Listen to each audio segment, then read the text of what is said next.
Major support for these programs is provided by Bank of America Merrill Lynch and Perfect Building Maintenance, New York Community Bank, Kilroy Architectural Windows, New York's Window Company, Greenberg Traurig, LLP, M&T Bank, Chase Commercial Term Lending. Additional support is provided by Briarwood Organization, Bruce Mosler, Capital One Bank, Cassidy Turley, C.B. Richard Ellis, Chelsea Lighting, Cushman and Wakefield, Dime Savings Bank of Williamsburg, Douglaston Development, DDG Partners, Hal Fettner, Durst Fettner Residential, Friedman LLP, Accountants and Advisors, Gemini Real Estate Advisors, LLC, Genova Burns and Gian Tomasi, Investors Bank, James D. Kuhn Real Estate Center at Syracuse University, James Orphanides, Centurion Holdings, Corman Communities, Madison Realty Capital, Margolin Weiner and Evans, LLP, Certified Public Accountants and Business Advisors, Massey Knackle Realty Services, Meridian Capital Group, Newmark Knight Frank, Sterling and Sterling, SJP Properties, Stonehenge Partners, the Wickoff Group, Urban American, and Ackman Ziff Real Estate, Ariel Property Advisors, Eastern Consolidated, Essex Capital Partners, Goldman Properties, Moynihan Group, Muss Development, RAL Development Services, the Spandrel Group, LLC, Rosewood Realty Group, Terra CRG, Triangle Equities.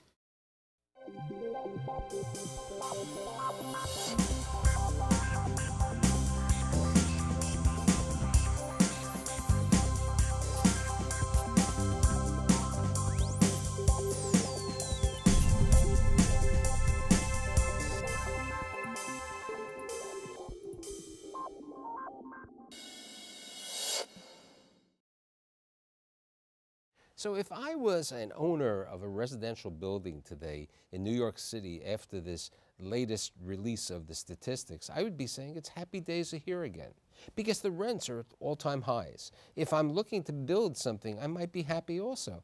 But I don't really have the answer. So I have brought together 4 leading bankers to provide their insight on how they look at the market today. My guests include Matt Galligan, the Executive Vice President and Chief of Real Estate Lending for CIT, CIT Real Estate, CIT, and CIT Bank. I'm giving you all 3. Okay, Frank Horozinski, who is the Executive Vice President and Chief Lender for Real Estate. Anthony Simeone, who is the Senior Vice President and Chief Lender for the Ridgewood Savings Bank. And last but not least, my buddy, who's been here a number of times, Dan Harris, who's the Executive Vice President and Chief Lending Officer for the Dime Savings Bank of Williamsburg. So we have these savings banks, or in this market, one mutual bank, 2 publicly held companies, and then the 850-pound gorilla. But you all have something in common besides lending. How do you look at it? Do you think the market has improved to such a great level that, you know, are we back to the 2007, 2008 rah-rah days?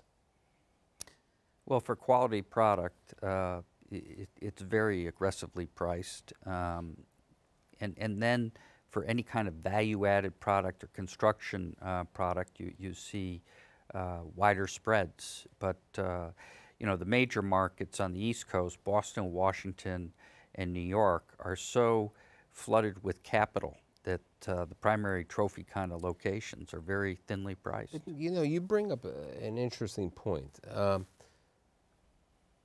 2 years ago, when somebody would say condo, I mean, I would say most of the people sitting here and myself would say, I'm not lending on a condo.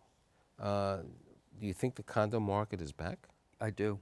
I do. I mean, look, the high-end condo market is white hot. That's the ultra level.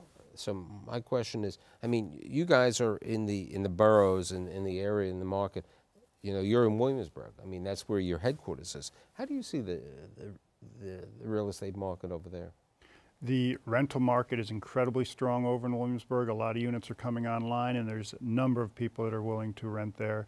The condo market, a lot of large jobs have just come online in the last 18 months, and they're selling at good numbers, and they're selling relatively fast. So just looking back 2.5 years, it was a whole nother outlook. But, you know, all of a sudden everyone's bullish on it. People are buying, people are renting, and the numbers are going up very quickly. You know, there are always cycles. I think it's in the Bible. It says, you know, there were 7 good years, 7 bad years. You know, the last cycle continued to many, many years, over 7. And then we had the period of time we didn't have 7 bad years. We had a couple of tough years. But you know what? We have, you know, you have this inflation over here. Interest rates are below a certain level.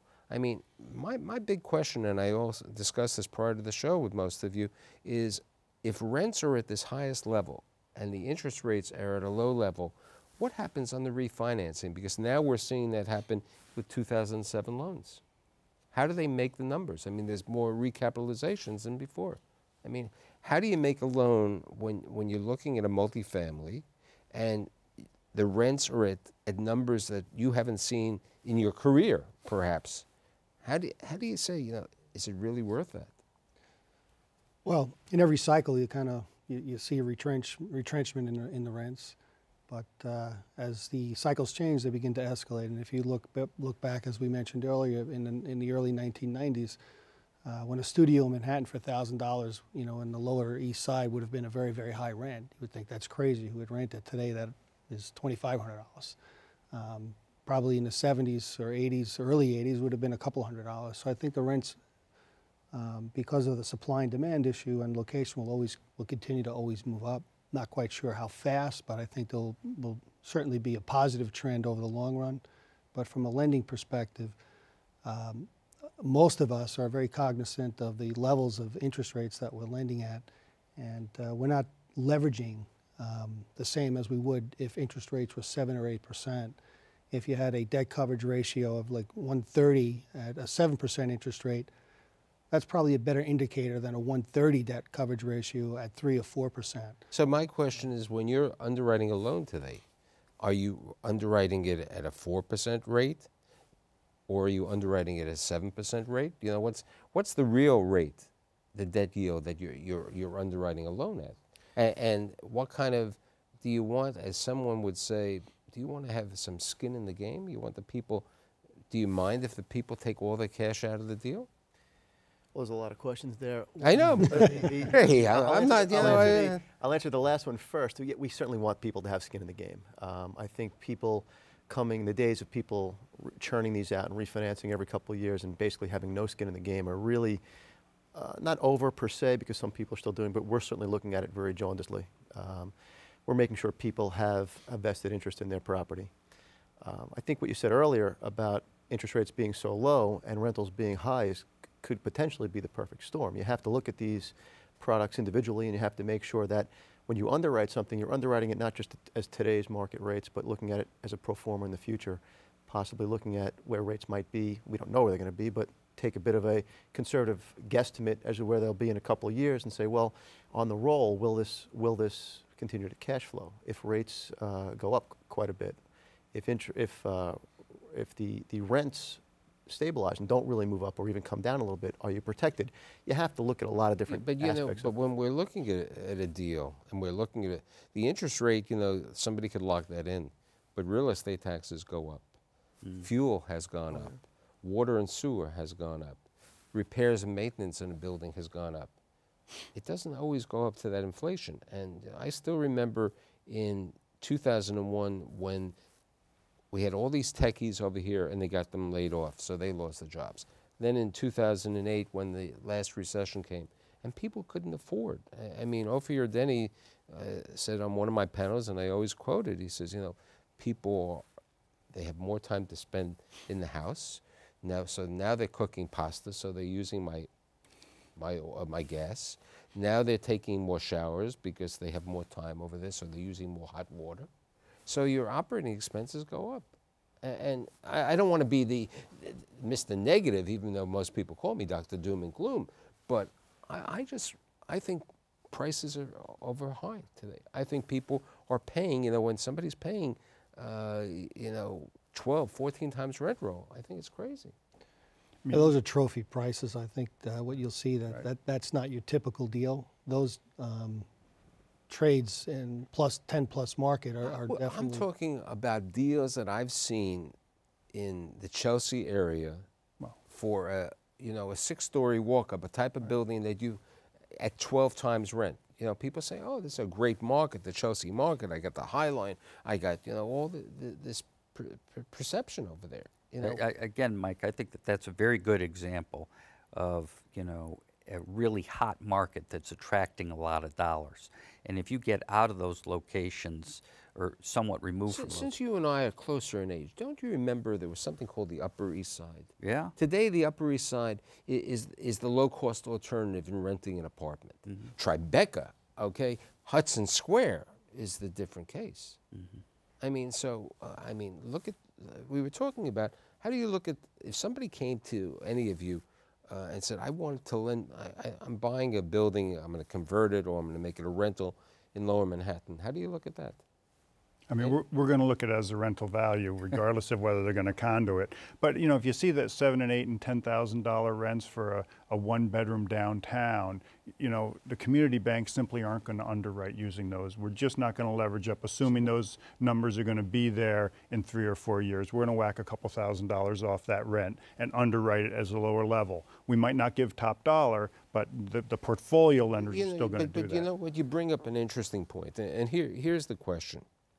You're keeping all the loans that you do on your books, as opposed to, as we call them, the CMBS lenders, who take it, sell it, and all the rest. What about you? Do you keep it on your books? Yeah, we're balance sheeting our loans. We have about 20% risk-based capital right now, which is, of course, very, very high. We're very liquid. On a $45 billion balance sheet, we have $8 billion in cash, so we need to balance sheet the loans. And one of the key questions that is asked by sponsors to us is, are you going to sell this loan? They've all gotten caught in this trap. People were greedy when times were good, and they were willing to go to the cheapest source of funds. We were talking earlier about the brokerage playing a major role in that regard.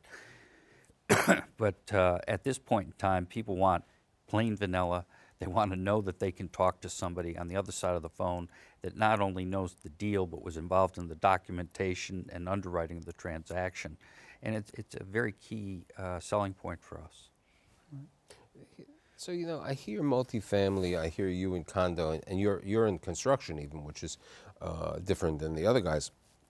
How do you look at the hospitality? Now, the hospitality market has really done well in the country. It's done well in New York. I mean, the occupancy last year was about 85%. Would you do a hotel loan? We did do one. It was in Orlando. It's attached. Oh, you like Mickey and Minnie? Well, actually, it's a little bit different play. It's attached to the convention center, which I was surprised to hear is the second largest convention center in the country. This deal has a 12% debt yield. It was fully built, and it's an example of the German banks getting out of the market because we were taking a German bank's role in this particular financing. And what this, I think, speaks to is the lack of liquidity for large dollar loans outside of the New York metropolitan area. These guys are talking about infill locations, which are much safer, frankly, and you see the yields driven down on those. But if you go into the national markets, there's clearly less money available. So let's take the local market with regard to hospitality. I come to you and I say, Matt, and I'll say it to all of it, but I prefer it on you. Here's a new hotel going to be built in Lower Manhattan. I mean, I saw this picture in the newspaper of this 50-story Holiday Inn, and I believe I know who it is. I think it's the Lamb Group, who's going to get his construction financing, ironically, through an EB-5 program, because it's a unique way to do it. And there's no track record for this location. It's like a new business. You gotta trust the appraiser or the hotel expert or so on. Would you look at a hotel loan? Probably not, and the reason for that is the hotel that we did is kind of an exception, but the cash flow was so strong, and we did have historical trends, whereas if you get into a construction situation, you don't have that potential. Now, there is a small bank that all of you know, Country Joe I call him, and I see him, and he says, I like these 32-room, 45-room Days Inns. I mean, do you think Peter and your board would ever? That's never been our business model. We've never been in the hospitality sector, and I don't foresee us going into that in the future. Even though the markets in New York City are very good for that, it's just not our not our thing. What about you, Frank? We have a small hospitality portfolio. Unlike a new development, we're generally working with relationships that have been in the community for many, many generations. They generally have a flag associated with it. And if you look at the demographics of some of the neighborhoods that we're involved in, particularly Flushing, which is our home base, the immigration of the Chinese and the Korean is so strong and the family units are so large that there's a tremendous shortage of quality staying facilities for anybody that comes to visit family.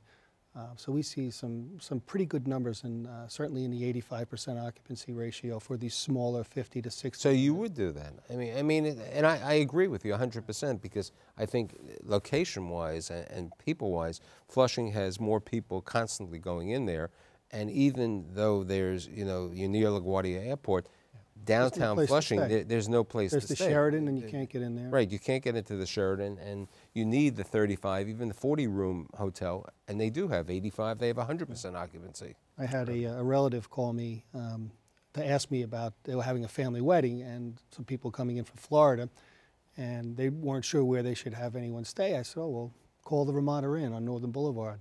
This was like 3 months before the wedding. They call up, and the rooms are booked. So you're kidding me? He said, no. I said, I can't get a room in there. I said, it's the Ramada on Northern Boulevard. He says, I called them. I can't get in. So we had the deposit relationship and the banking relationships, and I called up the owners, and they freed up 2 rooms for them. Otherwise, they 3 months ahead of time couldn't get a room in Queens. No, it's interesting. We were talking before when I brought up the subject about another special asset, the restaurant. And you said you might finance if it's part of a building. Yeah, we look at restaurants, as not part of our major business, but if there's a ground floor restaurant as part of a larger multifamily property, we'll look at it, we'll consider it, depending upon how much of the income is derived from that restaurant, how critical it is to the overall debt service and the overall deal. We wouldn't just reject it out of hand. We would look at it, again, depending upon the ownership, possibly if it's an owner-occupied restaurant. There's a lot of aspects to look at, but we've done them in the past and have been successful with them. So again, if you pick and choose and select the right ones, I think you can do very well with them. Local retail, urban retail has been doing exceptionally well in the 5 boroughs and locally over there. While in certain parts of New Jersey, you can ride around and have a variety of vacant malls over there. You guys have, unless maybe your prior days, there's no more Circuit City. We're worried about Best Buy on this. How do you look at, in some of the small properties that you do and the units that all of you do, and then I'll ask Matt, look at something with certain types of retailers? Who's the type of retailer that you like within a building and who don't you like? I mean, a lot of people feel comfortable with with Duane Reade, everybody's comfortable. Because of the Walgreens situation. What about the pizza store? What about the dry cleaner? What about the, other, the small merchant who's running a nice business, but, who's not a national credit or something like that, Frank? Well, I think what we've seen is a big trend back towards location. And when you're dealing within the 5 boroughs of New York City, obviously the closer to the central business district or a train station or a major bus intersection is probably the most critical sector. As you begin to move away from those points of influence, the space gets weaker. I don't know that there's any one particular type of business that we would shy away from. Other than probably, as you mentioned earlier, some of the nail salons, because they could come out in and out very easily. Nail salons can come in and out. Nail salons, but certainly food and service kind of tenants. No, I find them to be very helpful, especially near the transportation centers. You'll get these specialty grocery stores. I mean, right now there's this new trend, the cupcakes. That's you have the cupcakes and you have the 99 cents pizza. the cupcakes are $4 and you can get 4 slices of pizza, you know, and then 99-cent pizza. But, you know, cupcakes is a trend, and we've seen trends. You know, we saw yogurt trends. I think the biggest issue is the product always changes, you know, whether it was a hardware store or a paint store, which is no longer around. I think the location is really what drives the attraction. So if a cupcake store would last there, you know, if you're renting a cupcake store at $40 a square foot, it's probably very, very risky. However, if there's not much action going on in a particular area, and that's the current use, as long as you're not tying up the space long term. Yeah, you know, it's interesting. I was with a friend the other night. I had dinner with him, and he was talking to me that he has a development that he was approved by EDC up in the Bronx, like in the 3rd Avenue area, and he's a good retailer. Retail developer, and he said, I can't believe the rents. This is not Fordham Road that we were talking about. He said, I'll be lucky to get $20 a foot.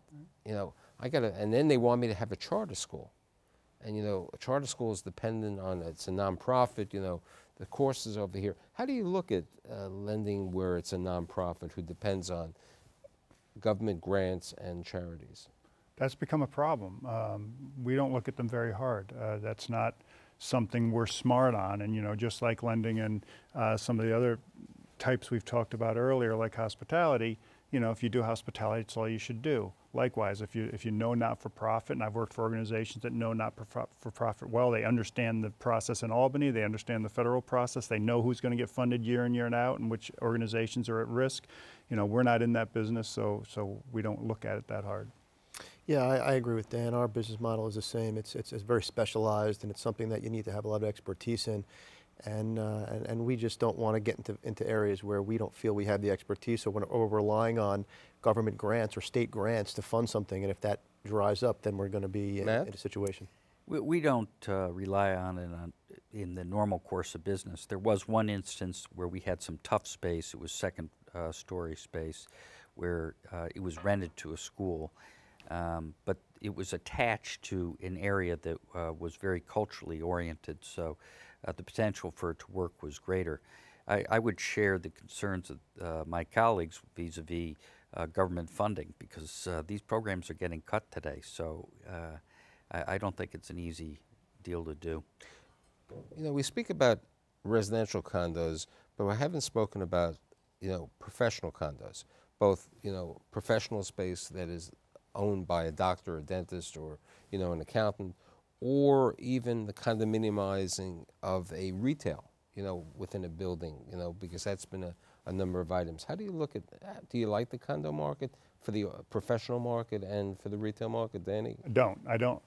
We like multiple tenants. I want 10 retail tenants or 10 office or 15 office tenants or a multifamily building, so I have multiple sources of cash flow. We've done a few commercial condos where you have an owner of a 2,000, 2,500 square foot spot in a very good location, but it's really C&I loan. You're underwriting the individual who's going to run that business, and, you know, would rather spread our risk among multiple payers than to have one tenant go out and then you have zero cash flow until they find another suitable tenant. Anthony? Yeah, I think if you look at a commercial condo in Manhattan, okay, it's something that you may want to look at because of the nature of of Manhattan being what it is. Anything in the outer boroughs, I think, is extremely volatile, extremely risky. I wouldn't really look at those at all. But we don't do a lot of them. We don't have very much of them. We don't pursue that area. But if we got something located in New York City, we might look at it. But more than likely, just an ancillary look. We're not really going to focus on it. We have a business banking unit, which is fairly active in the commercial condo unit business. Much to what Dan says, we look at it from a business perspective. The real estate portion of it is the final way out. So it's largely dependent upon the financial strength of the guarantors. Location, the appropriate location for its use is certainly a key factor in there. Once you get out of New York City and get into the outer boroughs, there really isn't a tremendous available or a good large number of options for people that need a certain size space. So we think it's a pretty good market for an owner user. but it's definitely handled from a credit perspective in a much more detailed fashion. Matt? Well, when we're financing residential condos, very often at the street level, they'll have commercial condos. And we really like those kinds of deals because you can pre-sell one of those to Dwayne Reed, a CVS, or perhaps a bank, in which case you get the break even down below $800 a foot. Right, you cut down the other side. And you know, that's very helpful. As we spoke earlier, the Gem Tower transaction has gotten a lot of visibility in the marketplace. There's been no new product offered in the Diamond District for over 60 years, and they're having great success selling out those condos, which will really atomize the risk and allow you to go into a deal, again, where you have 290,000 square feet of spec office because you have such tremendous pre-sales from the commercial condos. So it's a deal like that is a once-in-a-lifetime type of transaction, but you know, if you take a hard look at stuff and don't look at it with a negative perspective because you haven't done it before, it could make a lot of sense. So let's say I was in December of 2012 looking for 2013. How do you think what's the outlook for financing for commercial real estate? I think it's improving. I think if you think back 12 to 14 months ago, it was very, very difficult for anyone, even a well-established owner of commercial real estate properties, to place their product in the market. The capital markets had dried up. There was really very few options for a $20 or $30 million deal. Capital markets have opened up for us in the commercial mortgage-backed securities area, so the product is being brought in. There's greater access to capital.